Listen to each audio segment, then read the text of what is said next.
Bienvenidos y bienvenidas a otro vídeo de tus profes en casa. En esta ocasión vamos a hablar un poquito de la aproximación de números reales y de los errores que se cometen al realizar dicha aproximación.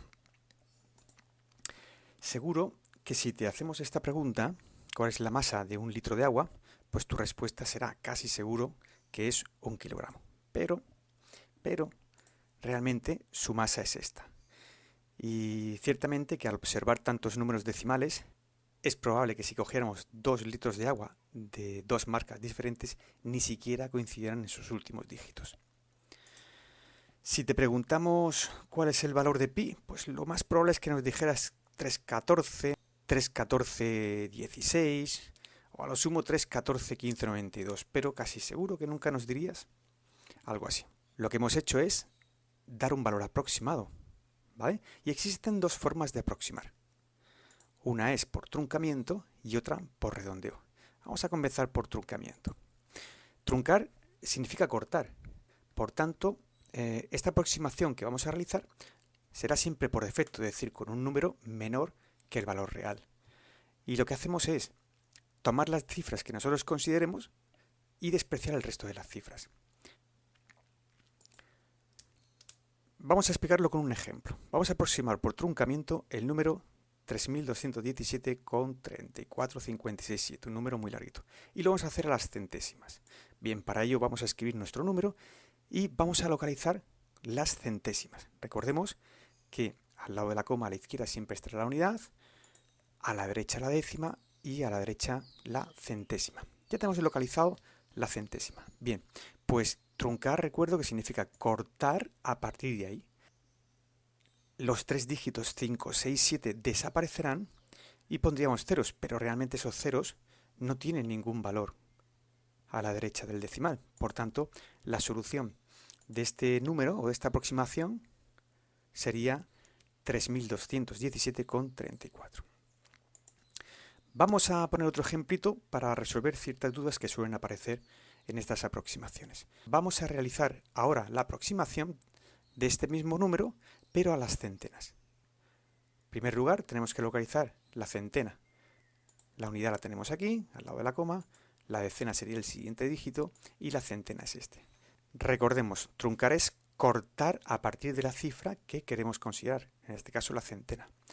Por tanto, eliminamos todos los dígitos. Ahora bien, una aproximación del 3217 no es 32.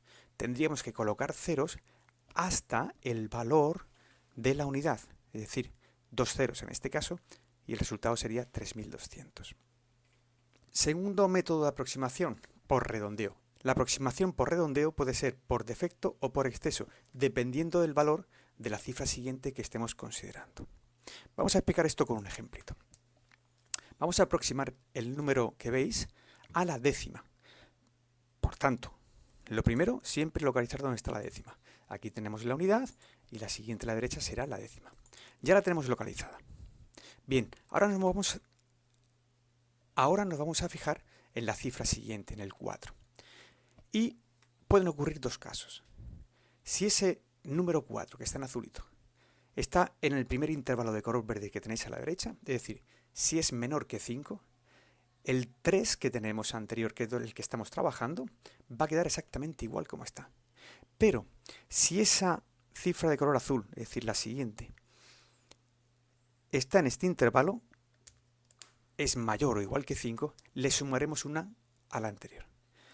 En nuestro caso particular, estamos en este intervalo de aquí. Por tanto, esta cifra quedará exactamente igual. Y esa será la solución. Vamos a aproximar ahora este número para ver el segundo caso. Bien, como lo vamos a aproximar a las milésimas, primero hemos de localizar las milésimas. Aquí tenemos la unidad, décima, centésima y milésima. Esta es la nuestra. La ponemos en color amarillito para que se vea bien. Y nos fijamos en la siguiente, porque estamos en redondeo. Esta cifra azul. Y volvemos a analizar. ¿Estamos en el primer caso o estamos en el segundo caso? Es decir, es un número mayor o igual que 5. Por lo tanto, tendremos que quitar todas las cifras y, recuerda, era un 6, le sumaremos una al 6, por tanto quedará el número 9,4. 0,847.